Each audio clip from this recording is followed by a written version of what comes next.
Las opiniones vertidas por Felipe Izquierdo no representan necesariamente el sentir y pensar del movimiento capitalismo revolucionario. Hola, soy Felipe Izquierdo y voy a hablar de los araucanos. Siempre se conoció como araucanos en todos los textos de historia. Yo he leído lo que son los cronistas españoles y aparte Francisco Antonio Encina, que es el texto más amplio que hay de la historia de Chile, son 20 tomos. Ahora, con respecto a los cronistas, son exquisitos leerlos. Están en internet, está en PDF, uno que es muy recomendable, que se llama Jerónimo de Vivar.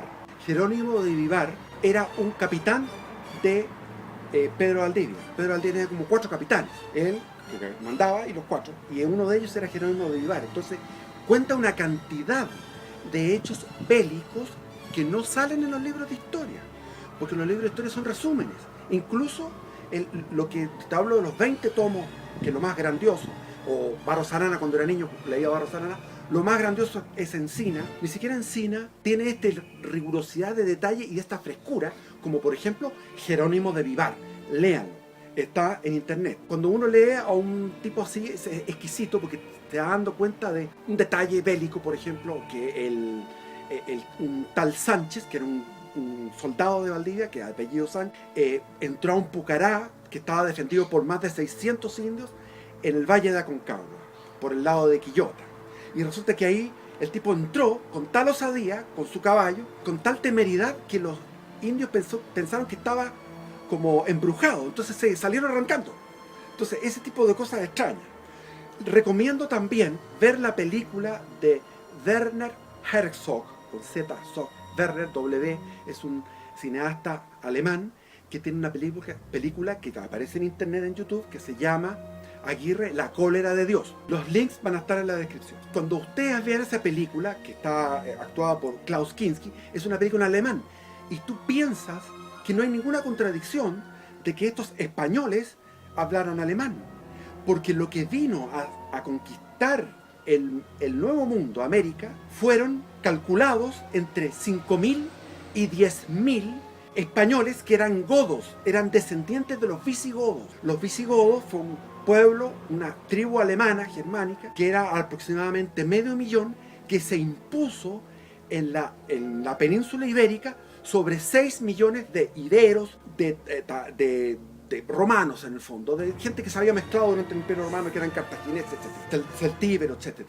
Esta cúpula visigoda se mantuvo en el tiempo y fueron, porque era el espíritu de estos caballeros que habían luchado durante 800 años contra los musulmanes, recuperando el territorio de España. Estos eran unos caballeros más bien rubios que morenos, eran de sangre germánica, con un espíritu aventurero, a nivel místico, delirante, con un nivel de osadía, que fueron justo la sangre que se necesitó para conquistar América.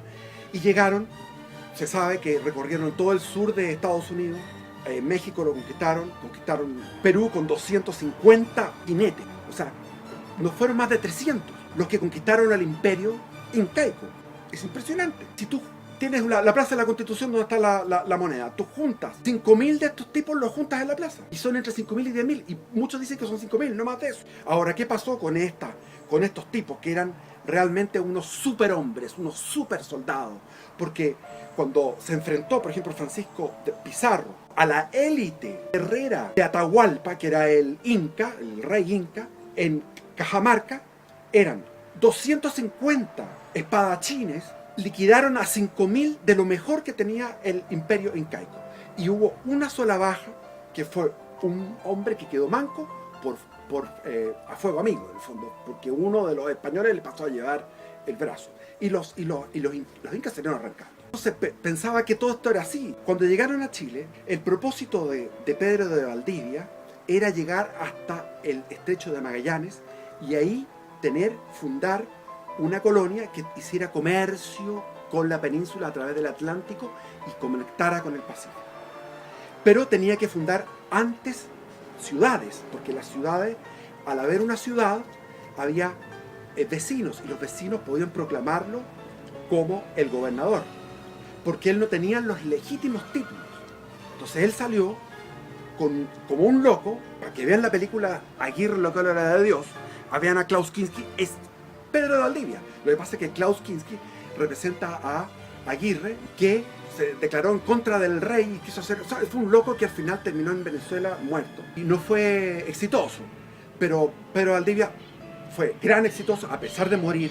Pedro de Valdivia llega, se va, no hace la tontera que hizo Almagro, que se ve por el lado del Tahuantinsuyo, que era por el lado este, y cruzó la cordillera por donde estaba Copiapó. Todo es sabido, todo eso, que perdió mucha gente, etcétera, etcétera. Valdivia salió con 14 y con la Inés de Suárez. En total 16 jinetes, más una serie de indios yanaconas que cargaban. Valdivia, sabemos, todos saben la historia, que había recibido de Francisco Pizarro una recompensa en la zona del Alto Perú, en lo que es Bolivia, un tremendo pedazo de territorio, que no sé, un cuarto de país, no tengo idea, pero era una tremenda cuestión. Entonces el tipo podía haberse quedado para siempre en una hamaca, fascinado de la vida, pero él quería lucirse, quería tener fama, eso era lo que él quería, y su lema era: la muerte menos temida da más vida. Así que se fue con 14 y llegó por el camino del Inca hasta San Pedro de Atacama. En San Pedro de Atacama se quedó, tuvo que luchar en San Pedro de Atacama contra los atacameños que estaban en ese, donde está ahora ese Pucará, y no fue una batalla fácil, pero ganaron.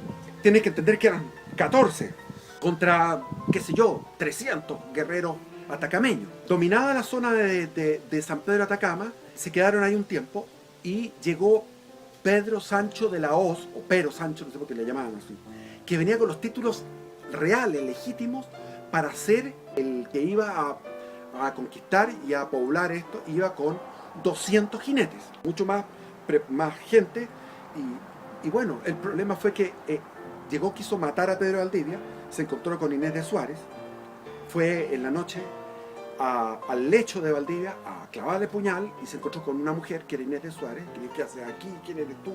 Y de ahí en la mañana llegó Pedro Valdivia y dijo: bueno, lo vamos a colgar a este tipo. Pedro Valdivia tenía tal nivel de convicción y de oratoria que convenció a los 200 jinetes que iban con Pedro Sancho de la Hoz de que estaban mal capitaneados. Que Pedro Sancho de la Hoz no era el que debía llevarlos a esta aventura, porque él tenía toda la experiencia, y lo decía con propiedad, porque había peleado en España, había peleado en Venezuela, había peleado en la conquista del Perú.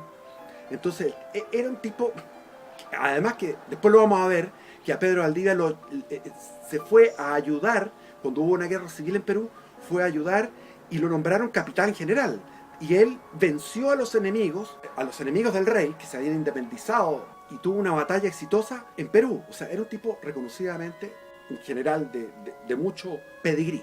¿Qué pasó finalmente? Se dio vuelta la tortilla y Pedro Sancho de la Hoz terminó ahorcado.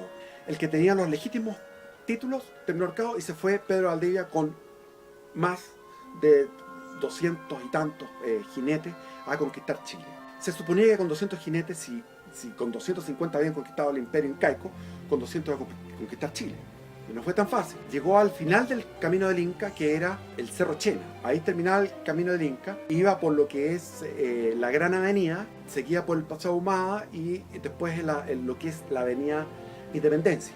Y había un puente y había un gran tambo mayor en la Plaza de Armas. Eso recién se está hablando, yo lo sabía por los antropólogos. Esto hace como cuando se hizo la estación de metro, del metro Plaza de Armas. Ahí conversé con unos antropólogos que me contaron todo esto, y ahora recién están sacando esto en la televisión. No sé por qué son tan atrasados los periodistas, porque ya han pasado más de 15 años de esto. En todo caso, lo que hacían siempre los conquistadores, se ponían encima del lugar. Los incas tenían por algo en Santiago el lugar, y ocupó la casa donde está ahora el correo, ocupó esa casa, que era la casa del Mitimae Lonco. Los Mitimae eran las colonias incaicas que dominaban todo este territorio. Entonces el Mitimae Lonco era el jefe de los loncos, que después se deformó en Michimalongo. Michimalongo no era un mapuche, no era un araucano, no era un picunche, era un inca. Y Vitacura, Tabancura eran jefes incaicos que estaban prisioneros en el momento del asalto del 11 de septiembre.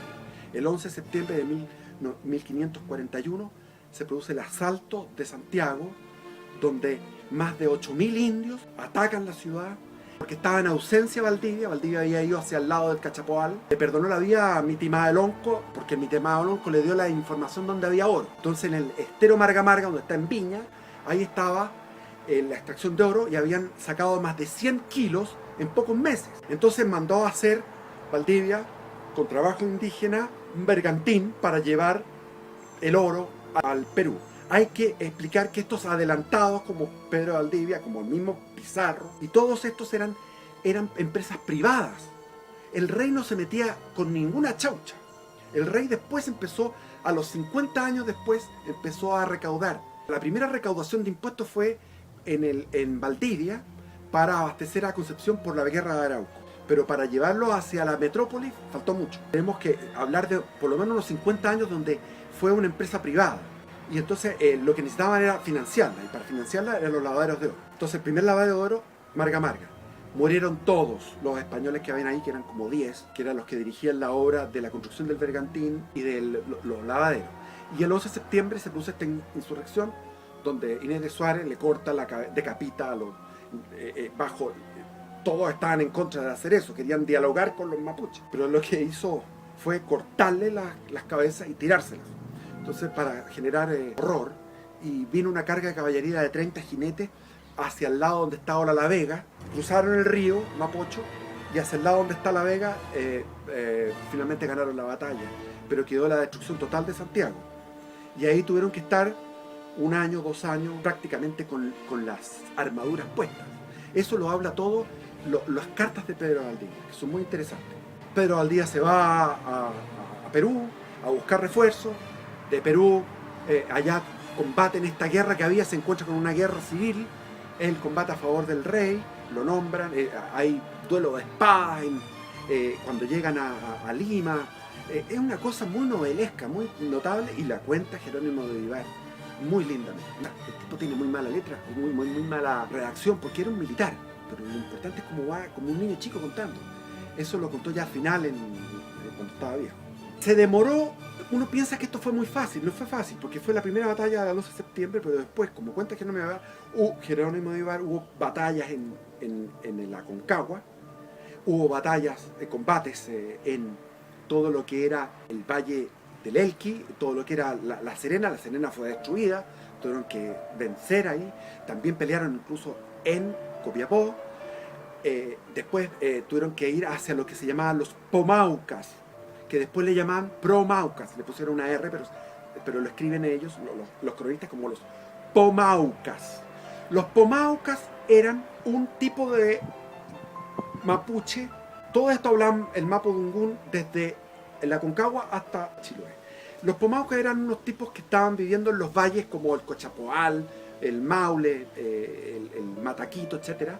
Y eran un tipo de indios que, según comentarios de los mismos españoles que estaban ahí, que eran lo peor que había. Básicamente eran muy primitivos. Y hay una cosa que hay que poner bien en claro, porque siempre se está hablando de que el alcoholismo fue metido por los conquistadores o la colonia, o los españoles, o los chilenos metían el alcoholismo a los indios. Eso no es así. Está en todos los cronistas que se encontraban, por dar un ejemplo, la Isla Mocha. Habían 2 tribus, una en el sur, otra en el norte de la Isla Mocha. Esas 2 tribus eran completamente alcohólicos. Y en Arauco y en todas partes eran alcohólicos, pero total, y hasta el día de hoy. Es una cosa ancestral. O sea, no es que nosotros, los blancos, le hayamos inculcado eso. Ellos iban a combatir, a veces, no siempre, pero a veces iban a combatir borrachos. Y todas las ceremonias, y tenían sistemas de fiestas. Cada 2 o 3 días había fiestas de borrachera. Entonces, los Pomaucas se demoraron en conquistar a los Pomaucas también algunos años. Entonces, entre 1541 y 1550 se trata de lo que es una larga novela, muy complicada, donde pasan muchas cosas, donde se dice Pedro Urdemales viene de que Pedro de Valdivia estaba en Valparaíso, que Valparaíso nunca fue fundado, pero siempre existió, ya desde Almagro estaba Valparaíso, y estaban ahí en unas chozas que eran chozas españolas en Valparaíso, en el Valle del Paraíso, lleno de sus palmas, y ahí estaban discutiendo y decían, a ustedes se van a ir, qué sé yo, y salió por detrás, por la puerta trasera, se fue en el bote y se embarcó y los dejó a los tipos que se querían volver muchos, eran todos los que estaban ahí, eran unos 50, que querían volver a Perú.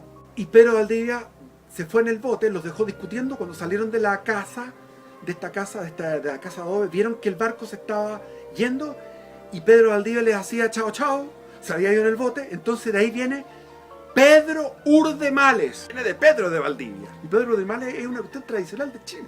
Entonces hay muchas historias que están entre el 1541 y el 1550, que es la conquista y pacificación de todo lo que era el territorio. El atacameño, cuando fue San Pedro de Atacama, el de Aguita, que fue después volviendo hacia el norte, después lo que eran los picunches, que era la zona metropolitana, por decir así, quinta región, y después todo lo que era la sexta, la séptima región, el Chile profundo, el Chile guaso, el Chile agrícola, ese Chile que se quemó recién, ese Chile era el Chile de los pomaucas. Lautaro era un pomauca, Lautaro era de la zona al norte de Itata. Valdivia sigue con su plan. El plan es llegar al estrecho de los Magallanes, pero tiene que seguir fundando ciudades. Pedro de Valdivia se va, no hay camino del Inca, tiene que irse buscando a través de los distintos caciques. Hay combates en la orilla del río Laja, de lo que ahora es el Laja. Combate en esa zona. Complicado. Cruzan el río, que es un río que tenían que cruzar en balsa, combaten a otro lado, después finalmente se van por el río Andalién y llegan a la zona donde está, en los que conocen Concepción, donde está el Estadio Collao, el terminal de buses. Ahí era el valle de Andalién, donde estaba el río Andalién, que llega hasta el día de hoy a la bahía de Talcahuano. Ahí fue la primera gran batalla entre los araucanos, que eran los que vivían entre el Itata y el Tolten, contra los españoles, que eran 200 jinetes. Eran 200 jinetes contra, se calcula, porque la población que había en ese momento era muchísima. Tanto Valdivia como todos los cronistas hablan de que al llegar a la zona de la bahía de Talcahuano, a la zona del Biobío y toda la zona de Arauco, la población se triplicaba. ¿Por qué? ¿Por qué se triplicaba? Porque según el desarrollo de su tecnología, de sus fuerzas productivas, y como ellos sabían ganarse la vida, que eran se llamaban cementeras, que eran unos pequeños cultivos, alrededor estaban las mujeres a cargo de los cultivos y de la recolección, y eran pequeños cultivos al lado de las chozas, de las rucas. Los indios se dedicaban prácticamente a la cacería y a la guerra. Y tenían esta guerra constante porque era muy superpoblado. Entonces tenía que haber desde el punto de vista antropológico, había una base ecológica fuerte. Pero como era una base ecológica fuerte, es decir, que tenían mucha nutrición, tenían mucho de qué cazar, de qué pescar, de qué mariscar, muchos piñones de araucaria, muchos frutos, etc. Al mismo tiempo podían cultivar sin regar. Por eso que estaba toda la población concentrada ahí. Al mismo tiempo se había ido decantando una población guerrera, porque los que estaban en el mejor territorio eran los guerreros. Ahora, esta gran población, que era más numerosa, al mismo tiempo de ser más numerosa, era 10 veces más beligerante y más guerrera que las otras poblaciones mapuche, que la picunche, que la promauca, que la pehuenche, que estaba en la cordillera, que los huilliches que estaban al sur del Tolten, que era la zona de Valdivia, de Puerto Montt, de Chiloé. ¿Por qué esto? Entonces hay muchas teorías. Yo leí dos teorías, que se me han olvidado una que decía que eran una invasión que vino de Argentina y se metió como una cuña entre medio de los pueblos originarios. ¿Pero por qué hablaban el mismo idioma? Si hablaban el mismo idioma, es que era el mismo pueblo. Entonces era el mismo pueblo que los más guerreros se fueron a través de no sé cuántos miles de años, fueron seleccionándose los más guerreros para quedarse en el mejor territorio, el territorio que permitía vivir con menos tiempo de trabajo y con más abundancia de proteína y de comida, y como cualquier civilización humana, la capacidad procreativa de las mujeres son de 10 niños por vida. O sea, cada mujer tiene un promedio de 10 hijos. ¿Qué es lo que había? Infanticidio, como en todas partes, y se generó una cultura muy extremadamente guerrera, porque tenían que disputarse el territorio entre las distintas tribus. Cuando llegó Pedro de Valdivia a ese lugar que es de Concepción, donde está el Estadio Collao, en esa planicie, cuenta Jerónimo de Vivar que llegó una cantidad inmensa de indios. Se calcula que tiene que haber sido por lo menos unos 20.000 indios. 20.000 indios, y eran 200 españoles. y 20.000 indios contra 200 españoles en 1550, batalla de Andalién. Los españoles, un español contra 100 indios, contra 100 araucanos, ganan los españoles.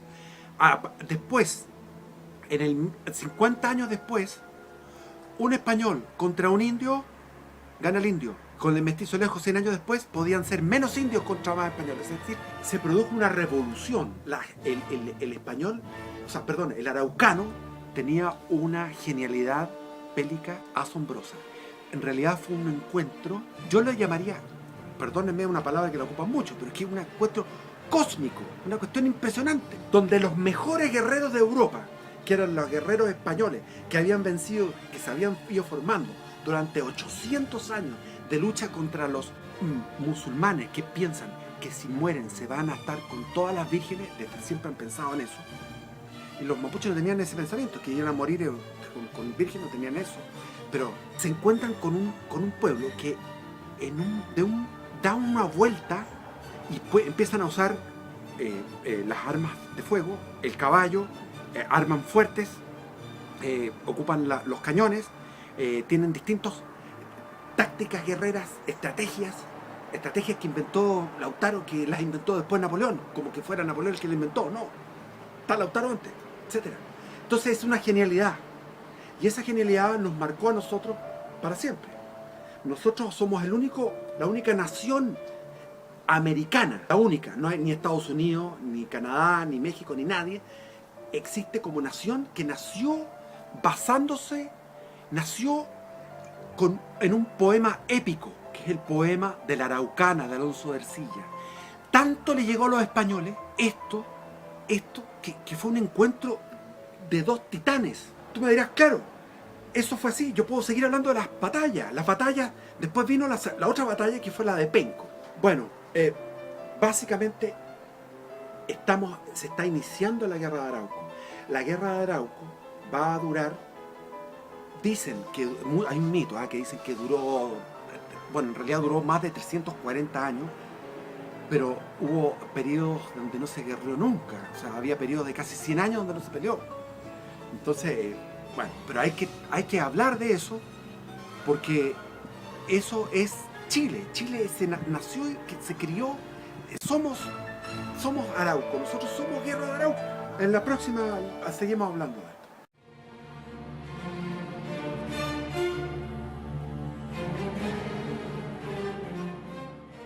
Las opiniones vertidas por Felipe Izquierdo no representan necesariamente el sentir y pensar del movimiento capitalismo revolucionario.